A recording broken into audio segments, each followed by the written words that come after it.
So my preoccupation with the journey back to self began because I've always wanted to know why, right? Why anything, right? What is this? What is the nature of reality, right? I always wanted to know that because the shit was painful. It never felt right. It never felt like it was supposed to be this way, you know? So I always like, what is this? Why? Can you somebody explain this to me? And then on the other hand, I always wanted to know what love is, you know, because love never seemed to be what it was, what it I knew love to be unconditional love, but it never was that. And I didn't understand why, you know what I'm saying? So my faithfulness to this journey is because I wanted to learn. I wanted to know more, you know what I'm saying? And as I've been on this journey, you know what I'm saying? And it's not like everybody else is not on this journey. Everybody else is on this journey. Everybody else is learning through their life, you know what I'm saying? But when you wake up to that, you realize that all of life is your teacher, you know what I'm saying? Every single encounter, every single person, every single situation is your teacher.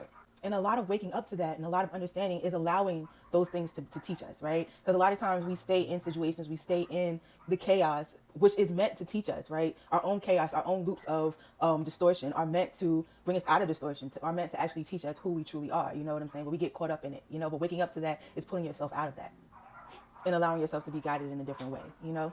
And anybody else who's curious in about the nature of reality too, yes, there are books, there are videos, there are things out there to study, but the greatest study is going to be your own life, you know what I'm saying? The greatest study is going to be every situation in your life. It's going to be how you feel internally, your own feelings, your own emotions, your own actions, you know what I'm saying? Your own thoughts. That is going to teach more about everything because we're connected to the everything, you know what I'm saying? And the greatest teacher is going to be your spirit team, you know, and the symbols that they give you and the love that they give you and the guidance that they give you, you know what I'm saying? Learning about the self, learning about spirituality is learning about life. There's no separation between life and you know what I'm saying? Spirituality is the study of the self, you know, and the study of the self is the study of life.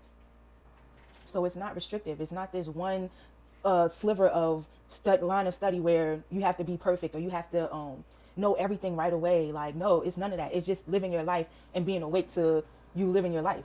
And in that awareness, we know that life is us. You know, all of life is us, is the self. So in that sense, it's actually more expansive. It's more inclusive. It doesn't limit you to one type of identity or specific boxes of identity. There's new avenues to study in everything. You know what I'm saying?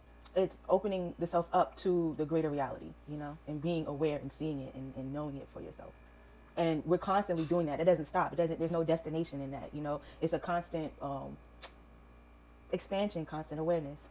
But in saying that, I wanted to give some of the resources that I've used throughout the years to help guide me through, to help me see like a larger picture. You know what I'm saying? These sources are from all different walks of life, right? But they don't contradict, right? They hold that universal truth that we are all connected, that we are all divine, that we are all eternal beings, right? And it kind of justifies it, right? And gives deeper understanding to what this actually is, right?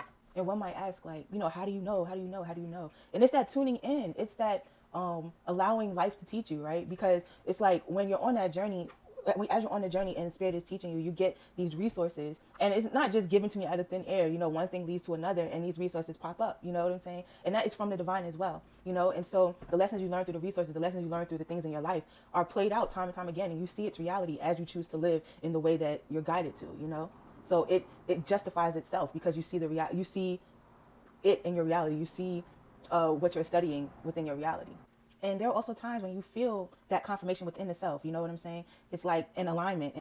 It's hard to describe, but it's that feeling of confirmation. I guess you would say a revelation. It's that revelation that is given to you by God, that like, this is it. This is, this is what I'm meant to understand, Whether it's through studying or through some sort of encounter, like there's that feeling of alignment, there's that feeling.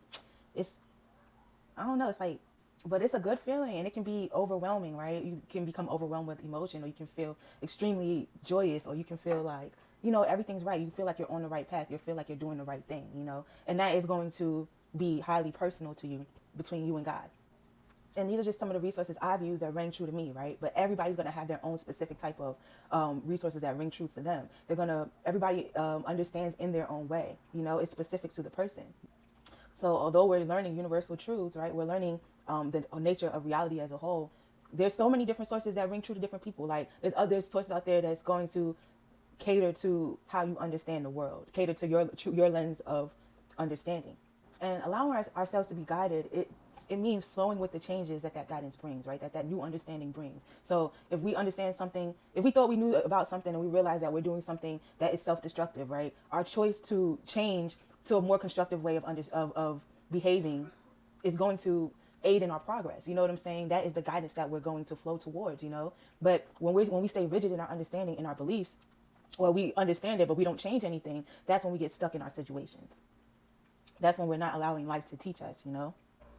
And as we learn, we're not meant to simply prove what we know. You know what I'm saying? We're not here to prove ourselves, but we do share. You know what I'm saying? We are here for each other, right? To wake each other up.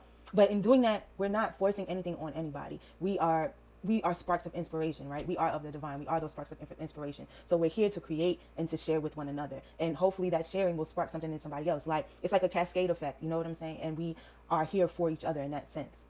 So we don't share our gifts. We don't share with one another for approval, right? We share for greater creativity.